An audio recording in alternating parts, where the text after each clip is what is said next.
ایک واقعہ ملکہ بلقیس کے ساتھ پیش آیا۔ سورہ نمل آیت 20 تا 25 میں ہے۔ آپ نے پرندوں کی دیکھ بھال کی اور فرمانے لگے، کیا بات ہے کہ ہدہد نظر نہیں آ رہا؟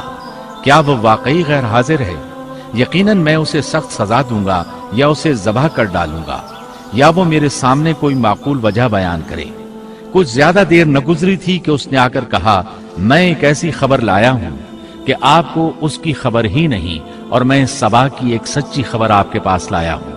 میں نے دیکھا ہے کہ ان کی بادشاہ ایک عورت ہے جسے ہر قسم کی چیز سے کچھ نہ کچھ دیا گیا ہے، اور اس کا تخت بھی بڑا عظیم ہے۔ میں نے اسے اور اس کی قوم کو اللہ تعالیٰ کو چھوڑ کر سورج کو سجدہ کرتے ہوئے پایا ہے۔ شیطان نے ان کے کام مزین کر کے انہیں دکھلا کر سیدھے راستے سے ہٹا دیا ہے، پس وہ ہدایت پر نہیں آتے کہ اسی اللہ کو سجدہ کریں جو آسمانوں اور زمینوں کی پوشیدہ چیزوں کو باہر نکالتا ہے، اور جو کچھ تم چھپاتے اور ظاہر کرتے ہو وہ سب کچھ جانتا ہے۔ ہدہد نے اللہ تعالیٰ کی یہ صفت اس لیے بیان کی کہ یہ اپنی حس کے ذریعے زمین میں پانی والے حصے کا پتہ چلا لیتا ہے۔ سلیمان علیہ السلام کو بھی یہی ہدہد بتایا کرتا تھا کہ پانی کہاں ہے، پھر آپ جنات کے ذریعے پانی نکلواتے تھے۔ یہ اطلاع سن کر سلیمان علیہ السلام حیران ہوئے۔ آپ نے ہدہد سے کہا، ہم ابھی تمہاری بات کی تصدیق کر لیتے ہیں۔ سورہ نمل آیت 27 اور 28 میں ہے۔ سلیمان نے کہا، اب ہم دیکھیں گے کہ تو نے سچ کہا ہے یا تو جھوٹا ہے۔ میرے اس خط کو لے جا کر انہیں دے دے، پھر ان کے پاس سے ہٹ آ اور دیکھ کہ وہ کیا جواب دیتے ہیں۔ آپ نے ایک خط لکھ کر اسے دیا۔ ہدہد وہ خط لے کر ملکہ بلقیس کے محل پہنچا۔ خط اس کے سامنے گرا کر خود دیوار پر جا بیٹھا۔ خط دیکھ کر ملکہ بلقیس نے کہا، وہ کہنے لگی، اے سردارو، میری طرف ایک باوقت خط ڈالا گیا ہے جو سلیمان کی طرف سے ہے، اور جو بخشش کرنے والے مہربان اللہ کے نام سے شروع ہے، یہ کہ تم میرے سامنے سرکشی نہ کرو اور مسلمان بن کر میرے پاس آ جاؤ۔ اس نے کہا، اے میرے سردارو، تم میرے اس معاملے میں مجھے مشورہ دو۔ میں کسی امر کا قطعی فیصلہ جب تک تمہاری موجودگی اور رائے نہ ہو نہیں کیا کرتی۔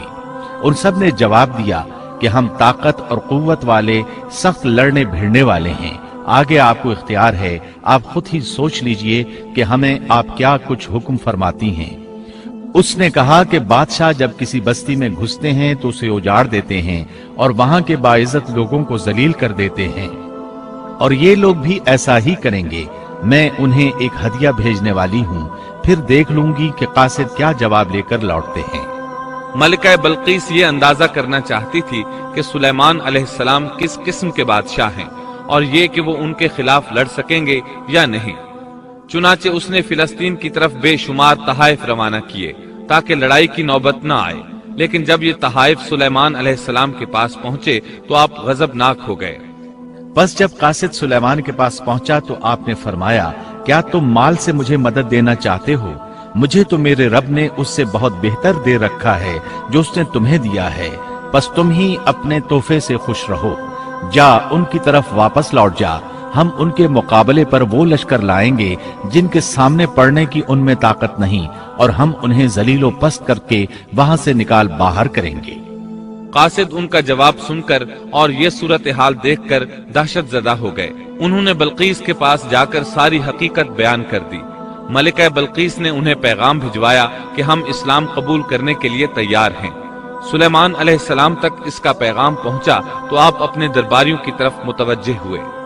آپ نے فرمایا، اے سردارو، تم میں سے کوئی ہے جو ان کے مسلمان ہو کر پہنچنے سے پہلے ہی اس کا تخت مجھے لا دے؟ ایک قوی ہیکل جن کہنے لگا، آپ اپنی مجلس سے اٹھیں، اس سے پہلے میں اسے آپ کے پاس لا دیتا ہوں۔